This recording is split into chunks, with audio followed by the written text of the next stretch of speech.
on the sign James Madison High School. Dear Tim and Moby, who was James Madison and what did he do? From Jessica. James Madison was the fourth president of the United States and one of the Americans' most important political philosophers. For the writing of the U.S. Constitution and the Bill of Rights, he is known as the Father of the Constitution. Madison was born in 1751 in Virginia to a large family of wealthy farmers.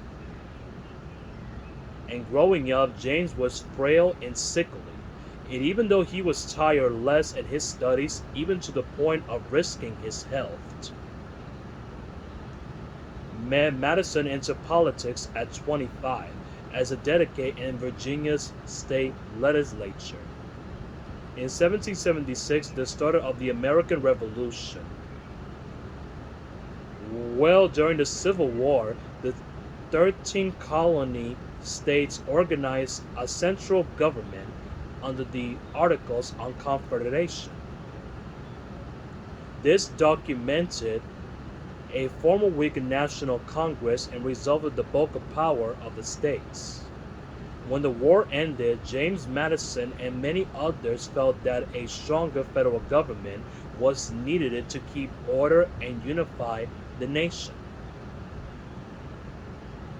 These Federalists were envisioned a country where the state and national government shared power. And the other side were anti-federalists who supported the states' rights, the idea that each state should be able to control on its own affairs.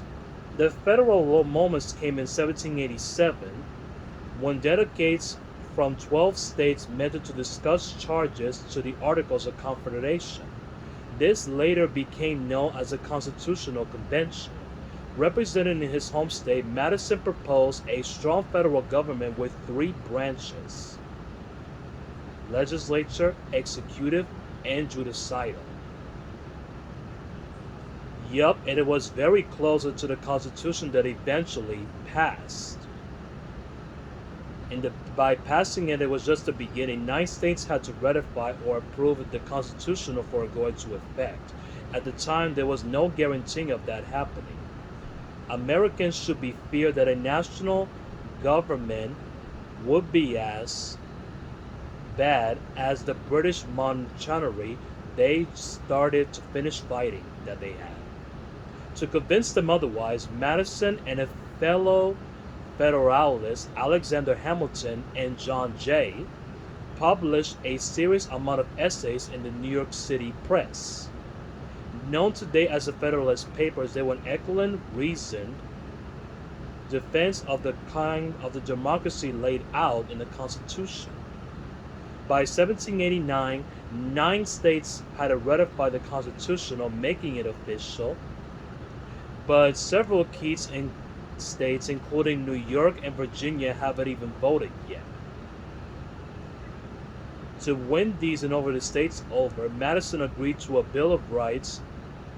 These first 10 amendments of the Constitution provided clear personal protections against government power.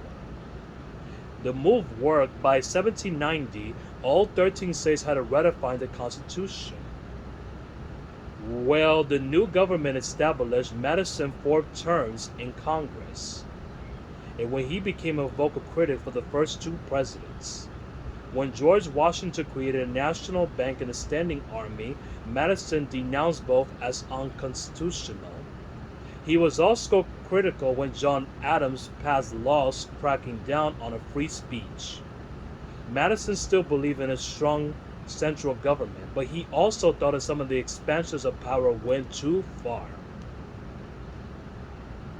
So he joined forces with Thomas Jefferson to create the Democratic Republican political party, and its rival was the Federalist Party, created by Madison's former ally Alexander Hamilton.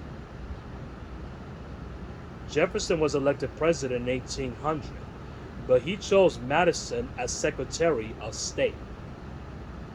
Since Jefferson was widowed, Madison's wife Doll Lee, acted as the official White House hostess. Riding Jefferson's prerogative, Madison was elected president in 1808. Well, at first, he stayed focused on limiting federal power. He refused to renew the National Bank's charter, which expired in 1811. But he came to regret the decision when the War of 1812 broke out. Britain had been provoking the United States in a number of ways, so Madison asked Congress to declare of the War of June in 1812. With no national banker but to borrow from, he had trouble financing the war. To make matters worse, both Jefferson and Madison had agreed to reduce the size of the military. So the powerful British Navy had interfered with the American trade and ran cities up and down the coast. And in 1814, the British troops occupied Washington, D.C. and burned the White House. But the United States held of its own, scoring victories along the border with the south of Canada and the South. And in December of 1814, the two countries came to their senses and signed a treaty in London and ended the war. And after that, Madison ended up changing his own positions. But leaving office, he oversaw the formation of a new national bank, and he strengthened the military, two things that he had possessed in the past. Yep, he learned from experiences instead of clinging to ideals. Anyway, Madison retired to his family's plantation in Virginia, where he died in 1836.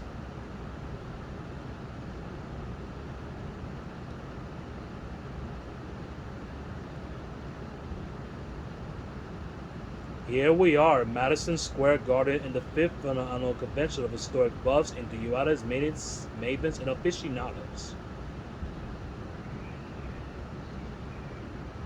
I'm sorry, but we're out of time,